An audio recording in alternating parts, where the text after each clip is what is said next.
Sir हमारा ये प्रश्न था जे हिंदी को जो है संस्कृत से विकास होते होते अपभ्रंश उसके बाद प्राकृतिक पाली से होते हुए इसमें लिखा गया है सबसे पुरानी संस्कृत उसके बाद पाली प्राकृतिक उसके बाद अपभ्रंश उसके बाद तब फिर प्राचीन हिंदी जो आज की हिंदी तब बनी है ऐसे ऐसे करके। और परीक्षा में भी यूपीपीसीएस में हिंदी में जो क्वेश्चन आता है उसमें भी पूछा गया है और अधीनस्थ सेवा में भी पूछा गया है और एसएससी एग्जाम होते हैं हिंदी जिसमें पूछा था बैंक वगैरह में भी पूछा गया है। तो संस्कृत उसमें पुराना है जबकि पूछा जाता है तो अब उत्तर हम लोग को वही ऑप्शन में 4 ऑप्शन रहता है टिक करना रहता है। आप बताते हैं जे संस्कृत पुरानी नहीं है। हाँ, ओबीसी एसके पटेल जी, देखें हम बताते हैं संस्कृत पुरानी नहीं है, तो बताने का हमारे पास एक कारण है। जैसे अगर किसी ने कह दिया कि बाबा साहब अम्बेडकर जो हैं, उनका सरनेम जो है किसी ब्राह्मण ने दिया। अगर कोई ये दावा करता है तो उसको सबूत भी देना पड़ेगा ना, उसको सबूत देना पड़ेगा, लेकिन सबूत में तो ये फर्जी पाया गया। उसी तरह से ब्राह्मण जो है अपनी जितनी भी चीज़ पढ़ाता है, ये क्यों वो पूछ रहा है कि कौन पुरानी भाषा है? ये वो क्यों पूछ रहा है? क्योंकि उसको पता है कि हमें यहाँ के जनमानस में ये चीज़ भरनी है कि संस्कृत मेरा पुराना है, उसको ये बात भरनी है। तो इसलिए वो ऑप्शन तो आपको दे रहा है, लेकिन कारण नहीं बता रहा है कि क्यों पुराना है संस्कृत। भई कोई चीज़ पुराना होगा तो उसके सबूत भी तो होंगे पुराने। अब जैसे पृथ्वी है, तो पृथ्वी बनी सूर्य बना।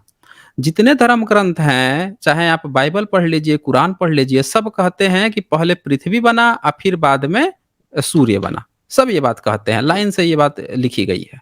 अब ज़रा ये बताइए कि धर्म ग्रंथों में तो लिख दिया गया है, अब वो अपने किताब में भी यही चीज़ लिखें कि भई पुराना पहले पृथ्वी बनी और फिर बाद में सूर्य बना, फिर तारे बने, ये लिखने लगे। और इस्लामिक बच्चा जब मदरसे में पढ़ेगा वो बात, तब तो वो टिक मार के आएगा कि पृथ्वी पहले बनी। क्योंकि बाइबल और कुरान दोनों में लिखा हुआ है ये बात कि पहले पृथ्वी बनी पहले दिन और तीसरे चौथे दिन जो है वो बनता है, तारे और सूर्य बनते हैं। अब तो उसके हिसाब से तो वही सही हुआ ना, तो उसी तरह ब्राह्मण का है।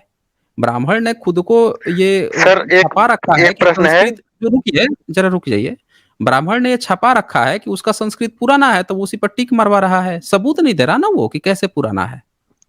जब सबूत देगा, देखें जब जब जांच हुई तो इस्लाम और कुरान की ये बात गलत निकल गई कि भाई नहीं, सूर्य तो पुराना है, पृथ्वी बाद में बनी है। उसी तरह से जब वैज्ञानिक जांच होती है तो पता चलता है कि संस्कृत के तो कोई एविडेंस ही नहीं मिले पुराना। ये तो ब्राह्मण का झूठ मूठ का छल है, फिर भी वो टीक मारवा रहा है पब्लिक से। क्योंकि जितना आपने नाम लिया उन सबका जो सर्वे सर्वा है वो ब्राह्मण है, तो ब्राह्मण अपनी कहानी ढो रहा है, ढुआ रहा है। हाँ, अब बोलिए OBC S capital. Sir Hindi में तो आ जाता है मगर अपभ्रंश और संस्कृत पूछता है क्वेश्चन में मगर हमें आज हुँ। तक ऐसा प्रश्न नहीं मिला जिसमें प्राकृतिक भाषा पाली भाषा के बारे में पूछा हो कैसे डेवलप हो। आज तक प्रश्न नहीं मिला है जो हिंदी से पहले पाली भाषा अगर पूछ ऐसा नहीं पूछता सीधे पूछता पूछा है कई बार मतलब 10-12 साल का 15 साल का उसमें क्वेश्चन में कई कई रिपीट करता है जे संस्कृत से हिंदी डेवलप हुई है कभी बता दिया भ्रंश है मगर पाली और प्राकृतिक में ये 2 ऑप्शन नहीं देता है। ऑप्शन में भी यही हिलावाती होती है और आप जो है वैदिक युग का बात करते हैं तो वैदिक युग भी सब पढ़ाते हैं और उसमें यूपीएससी में भी क्वेश्चन पूछता है मेंस वगैरह में प्री में भी पूछता है और जो है आपका स्टेट पीसीएस में पूछता है सिम पूछता है रेलवे में और इधर आपका ये गौतम बुद्ध के बारे में क्वेश्चन जो है पूछ बताया जाता है जे वो विष्णु के 9वें अवतार थे कभी कभी कुछ पूछ देता है क्वेश्चन और उनको ज्ञान प्राप्त हुआ था उपनिषद से ये भी क्वेश्चन पूछा जाता है जो है तो क्या जो है बिना सबूत के सब एकेडमी है उनको भी यही पढ़ाया जाता है और तमाम ट्रेनिंग इंस्टीट्यूट में भी यही ये सब हिस्ट्री जो के नाम पर और हिंदी साहित्य के नाम पर ये सब पूरा पढ़ाया जाता है तो क्या बिना प्रूफ के विदेशों से लेते हैं और कहीं ये जो है माइक लिखने की परंपरा है। देखें एक चीज़ समझें पहले आप कि जो ब्राह्मण ने ये डिज़ाइन किया है सिलेबस, ब्राह्मण ने जो ये सिलेबस डिज़ाइन किया है, सबसे पहले डिज़ाइन किया था रामचंद्र शुक्ल था। इसको हुआ ना कि 1922 की ये घटना है, 1922 की। रामचंद्र शुक्ल था, तो उस समय हिंदी डेवलप नहीं हुई थी। ब्रजभाषा थी, हिंदी डेवलप नहीं हुई थी। तो उसने एक किताब लिखी बुद्ध चरितम जो कि लाइट ऑफ एशिया का ट्रांसलेशन था। उसका उसने किसमें अनुवाद किया? ब्रजभाषा में। हिंदी भी डेवलप नहीं थी उस समय। अब ज़रा सोचिए कि एक ब्राह्मण जो है जिसके मन में बैठा हुआ है कि या तो लोकल भाषा होगी या फिर संस्कृत होगी और जिसने ये प्रचार फैला रखा था कि हमारा तो महाभारत युग से सब चीज़ है। जब पहली बार देवनागरी की पोल खुली कि नहीं देवनागरी पुरानी नहीं है, धम्म लिपि पुरानी है, तो सबसे पहले पेट में मरोड़ किसको उठा? ब्राह्मण को पेट में मरोड़ उठा। उसने देवनागरी लिपि को साबित करने की कोशिश की कि महाभारत काल से चला आ रहा है देवनागरी लिपि। फेल हो गया बुरी तरह से। तो ब्राह्मण हमेशा ही षड्यंत्र करता है अपनी चीज़ को पुराना दिखाने के लिए। वो आपको वैदिक काल पढ़ा रहा है। अब बताइए दुनिया में मेसोपोटामिया की सभ्यता मिल गई। मिली ना मेसोपोटामिया की, सिंधु घाटी सभ्यता मिल हाँ गई, सर, मिली मिली ना? है। मिली मिली, है, हाँ लेकिन हाँ, दोनों पाँच वो दोनों के सबूत 3500 दोनों के सबूत मिले ना? 3600 ईसा पूर्व है। हाँ, मिल दोनों गया के है पूरा। सबूत सबूत मैं कह रहा हूँ कि दोनों के सबूत भी तो मिले। नगर मिले, भवन हाँ, मिले, पाषाण काल तक सील भी मिले। सबूत है, 10,000 ईसा हाँ, पूर्व। हाँ, सब मिल गए। लेकिन सवाल यह है कि ब्राह्मण के वैदिक काल का सबूत क्यों नहीं मिला? अगर ब्राह्मण वैदिक काल आपको पढ़ा रहा है तो उसके सबूत क्यों नहीं मिला? अगर उसका संस्कृत पुराना है तो उसका सबूत क्यों नहीं मिला?